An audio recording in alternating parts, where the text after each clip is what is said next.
Hello everyone. सो ये रहा RRB group D exam 1 दिसंबर 2025 को सेकंड शिफ्ट में पूछे गए सारे जीके जीएस के क्वेश्चन, और इसके साथ ही इसमें 2025 के 4 से 5 करंट अफेयर पूछे जा रहे हैं और 2024 के 1 से 2 करंट अफेयर। साइंस से ज़्यादा टफ क्वेश्चन नहीं पूछे जा रहे, लेकिन 1 से 2 न्यूमेरिकल पूछा जा रहा। सो ये सारे क्वेश्चन 1 दिसंबर के शिफ्टों में पूछे गए हैं और नॉर्मली हर शिफ्ट में 3 से 4 क्वेश्चन रिपीट हो ही रहे हैं।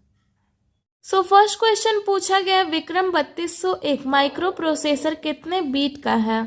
तो जो विक्रम 3201 माइक्रो प्रोसेसर है ये इसरो के द्वारा विकसित किया गया है और ये 32 बीट का, और ये भारत का पहला स्वदेशी 32 बीट का स्पेस ग्रेड माइक्रो प्रोसेसर है।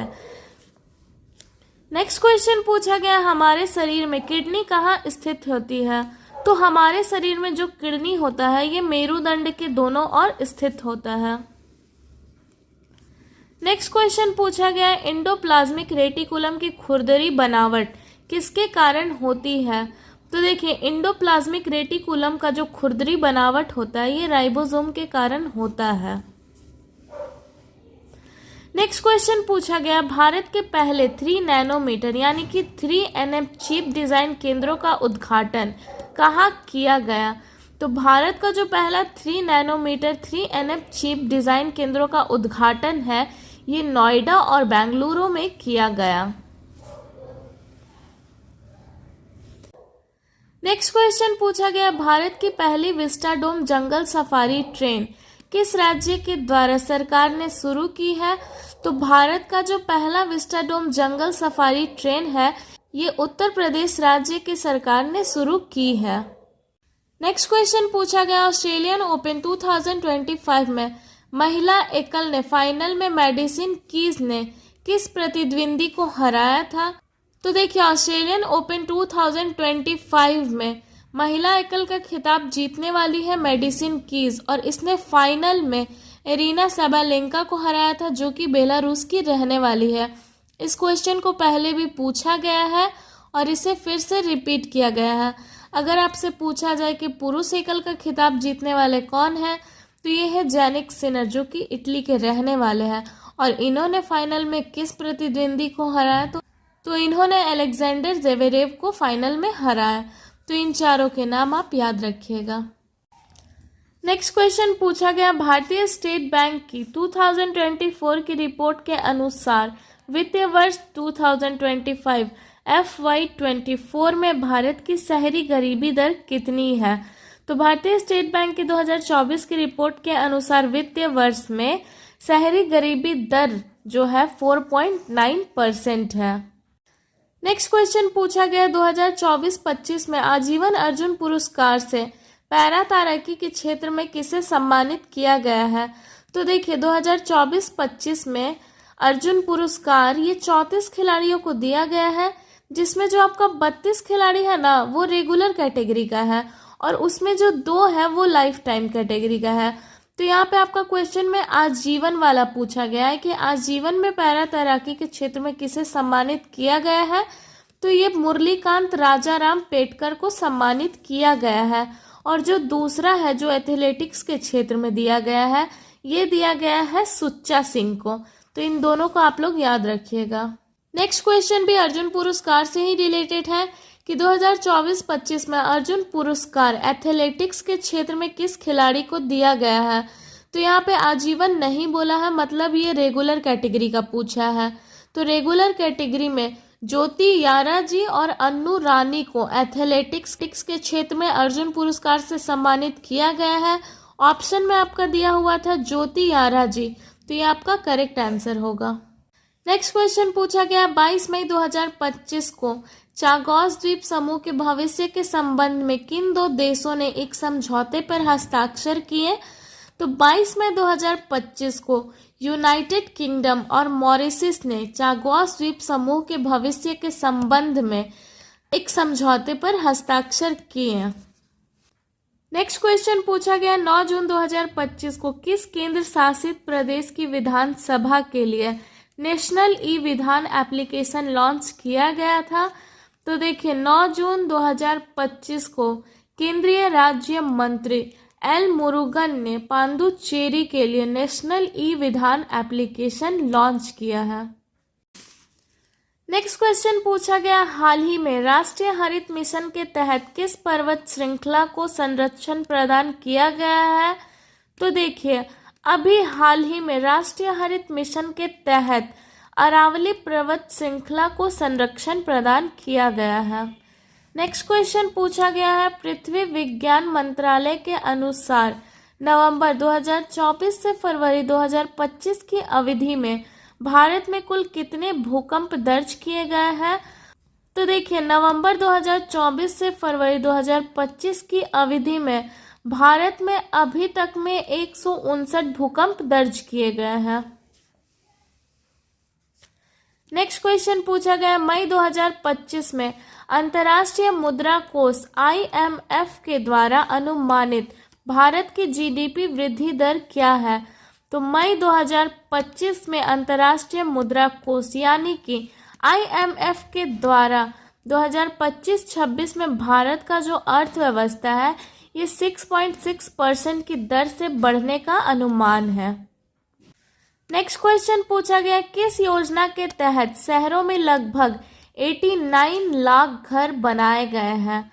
तो ये आपका प्रधानमंत्री आवास योजना शहरी PMAYU योजना के तहत शहरों में अभी तक में लगभग 89 लाख घर बनाए गए हैं।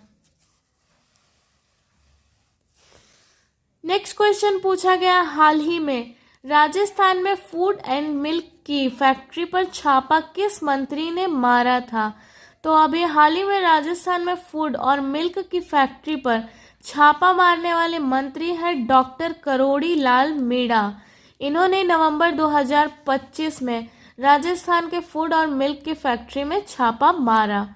नेक्स्ट क्वेश्चन पूछा गया, निम्नलिखित में से कौन सा नर जनन अंग का भाग है? जहाँ पे आपके पता नहीं ऑप्शन में क्या दिए गए थे, लेकिन नर जनन अंग आपका है वृषण यानी कि टेस्टिस, लिंग, अंडकोश, शुक्रवाहिनी और एक आपका है अधिवृषण, यही सब। नेक्स्ट क्वेश्चन पूछा गया, तमिलनाडु का नया पंबन ब्रिज किस प्रकार का ब्रिज बनाया गया है? तो तमिलनाडु का नया Pamban bridge vertical lift bridge के प्रकार का बनाया गया है। नेक्स्ट क्वेश्चन पूछा गया, निम्नलिखित में से किस पौधों को जड़ों से दोबारा उगाया जा सकता है? तो ये है आपका शकरकंद। इनके जड़ों के माध्यम से वनस्पतिक जनन द्वारा इन्हें दोबारा से उगाया जा सकता है। नेक्स्ट क्वेश्चन पूछा गया, हाइड्रोकार्बन की ऑक्सीजन के साथ अभिक्रिया कराने पर अंतिम उत्पाद क्या होता है? तो देखिए, हाइड्रोकार्बन का ऑक्सीजन के साथ अभिक्रिया कराने पर जो अंतिम उत्पाद उत्पन्न होता है ये कार्बन डाइऑक्साइड प्लस जल होता है यानी कि CO2 plus H2O। Next question पूछा गया, जल में हाइड्रोजन और ऑक्सीजन किस द्रव्यमान अनुपात में मौजूद होते हैं? तो देखिए, जल में हाइड्रोजन और ऑक्सीजन का जो द्रव्यमान अनुपात होता है ये 1:8 होता है। नेक्स्ट क्वेश्चन पूछा गया, जब एक बस अचानक चलने लगती है तो यात्रियों को पीछे की ओर धक्का महसूस होता है और ये न्यूटन का कौन से नियम का उदाहरण है? तो ये आपका न्यूटन का प्रथम नियम का उदाहरण है जिसको आप जड़त्व का नियम भी कह सकते हैं। न्यूटन के प्रथम नियम में कहा गया है कि एक वस्तु तब तक अपने विराम अवस्था पर रहेगा जब तक उस पर कोई बाह्य बल ना लगाया जाए। तो एक बस में लोग बैठे रहते हैं, जब वो अचानक से चलती है तभी ना यात्री पीछे की ओर धक्का महसूस करते हैं, तो उन पे बल लगाया गया तभी वो अपनी जगह से हिले, ऐसा। नेक्स्ट क्वेश्चन पूछा गया, 2 ओम के एक प्रतिरोध में 5A की विद्युत धारा 10 मिनट तक प्रवाहित की जाती है, उसमें उत्पन्न ऊष्मा ऊर्जा क्या होगा? तो देखिए, इसके लिए सबसे पहले जो टाइम दिया हुआ है 10 मिनट, इसको सेकंड में चेंज करेंगे तो 10 मिनट को 60 से इंटू करेंगे तो यहाँ पे आ गया 600 सेकंड। और हीट निकालने का जो फॉर्मूला होता है ये होता है H = I² RT। तो यहाँ पे आपका हीट H तो निकालना है, यहाँ पे I दिया हुआ है 5, तो ये आपका 5a² हो गया इनटू आर दिया हुआ है रेसिस्टेंस 2 ओम, तो यहाँ पे 2 ओम आ गया और टाइम आपका निकला है 600 सेकंड, तो ये 600 सेकंड है। अब इन तीनों को इनटू करने पे यहाँ पे आपका आ गया 30,000 जूल और ये आपका करेक्ट आंसर है। नेक्स्ट क्वेश्चन पूछा गया, फ्लेमिंग के दाएं हाथ के नियम के अनुसार धारा की दिशा कौन सी उंगली दर्शाती है? तो देखिए फ्लेमिंग के दाएं हाथ के 3 नियम है। पहला है आपका मध्य उंगली और ये आपका धारा की दिशा बताती है।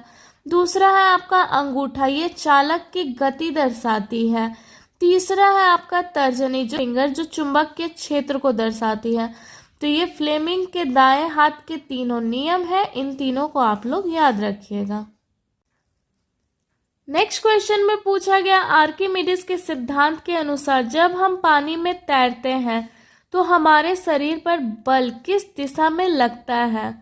तो देखिए जब हम पानी में तैरते हैं तो आर्किमिडीज के सिद्धांत के अनुसार जो बल होता है वो हवा के द्वारा ऊपर की ओर लगता है। नेक्स्ट क्वेश्चन में पूछा गया है, अम्ल और क्षार की आपसी क्रिया से क्या उत्पन्न होता है?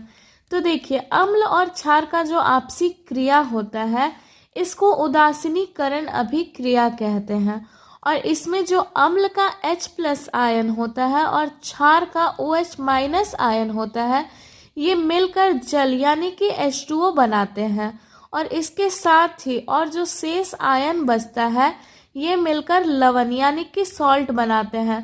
तो इसमें आंसर में दिया हुआ था लवण और जल, तो ये दोनों ही करेक्ट आंसर होंगे। नेक्स्ट क्वेश्चन पूछा गया, भार और द्रव्यमान के बीच सही अंतर कौन सा है? जिसमें आपके 4 ऑप्शन दिए हुए थे, जिसमें से 3 ऑप्शन गलत थे। चौथा है ऑप्शन आपका भार बदलता है लेकिन द्रव्यमान नहीं बदलता और ये करेक्ट आंसर है। नेक्स्ट क्वेश्चन पूछा गया, जब सफेद प्रकाश कांच के प्रिज्म पर पड़ता है और वो 7 रंगों में विभाजित हो जाता है तो इस घटना को क्या कहते हैं? तो देखिए जब सफेद प्रकाश कांच के प्रिज्म पर पड़ता है और 7 रंगों में विभाजित हो जाता है तो इसे डिस्पर्सन यानी कि ये घटना को विवर्तन कहते हैं। नेक्स्ट क्वेश्चन पूछा गया, यदि किसी वस्तु की गति दुगनी हो जाती है तो उसकी गतिज ऊर्जा क्या होगी? तो देखिए किसी भी वस्तु का जब गति दोगुना हो जाता है तो उसका गतिज ऊर्जा 4 गुना हो जाएगा।